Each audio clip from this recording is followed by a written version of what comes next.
Hey there, this is Don, Handheld Addict, back again with a quick video.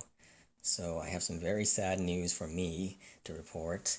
My beautiful Nexus 6P has basically gone into a boot loop. So here's what the problem is. Start it up.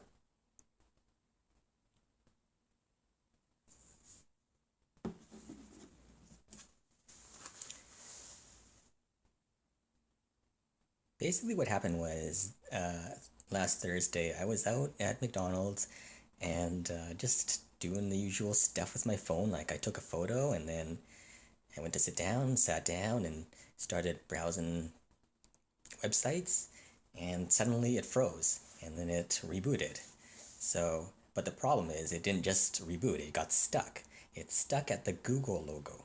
It's not even going to the colored dots or Android or anything. It just sits there at the Google logo and then just restarts again.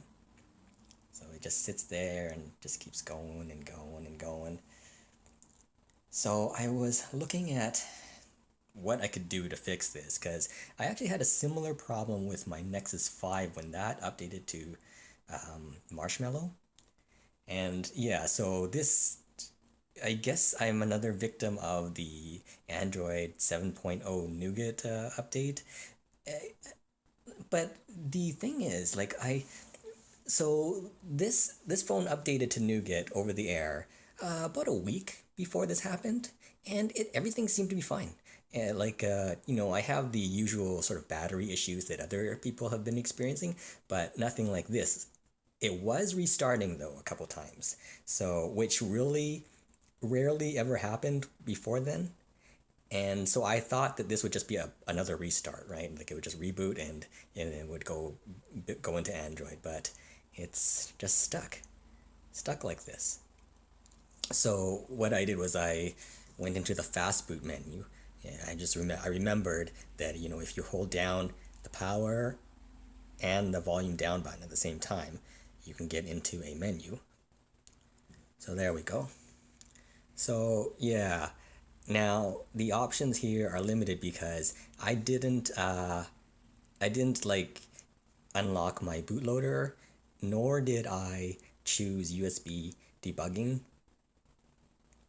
So I tried all of these options, reboot bootloader, and then I tried recovery mode, which is supposed to bring you to another menu, but you can see what happens. It just goes back into the Google thing, right?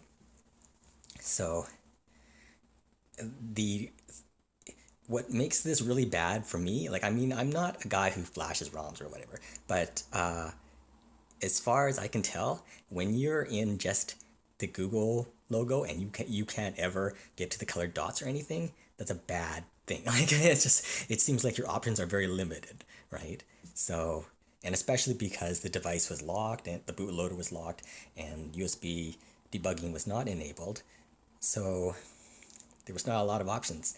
So basically today I put in a RMA request. I still have about a month left on my warranty, and I bought this from the Google store. As what's really good though is that the experience was pretty good this morning. I just phoned them. They went through a checklist of did you try this, did you try that, and it wasn't a huge checklist. And I told them all the stuff that I did. Basically, what I just explained in this video, and the guy was pretty good about it. And so what he did was he sent me an email which had a packing slip and a label, the shipping label. So I'm gonna pack this one up, and then also a link to sort of buy a new one, or maybe refurbished, I don't know, from the Google store, which is the exact same model. And so what they do is I make the purchase on the new one, the replacement, and they put a charge on my credit card, but then when they receive this one and check it over and see that like if it's covered by the warranty, then they take that charge off. So I'm really like what really bums me out, aside from losing some data, which luckily I backed up like all my photos and all the important stuff seems to be. I think I was pretty good about backing that stuff up. But the actual hardware, like this particular Nexus 6P, I love it. Like I really love it. Like it's I didn't have any problems with the screen. I didn't have any problems with bending the power button or anything like that. So, you know, it really bums me out that that I have to send this particular one back. And I hope that the next one I get will last me even longer, you know, longer than 10 months. But yeah, so that's been my experience so far with the RMA process, and hopefully next week I'll have a replacement unit. All right, so thanks for hanging in there and watching this video, and maybe you have a similar issue with your Nexus phone or whatever, and hopefully this will help you out. Okay, talk to you later.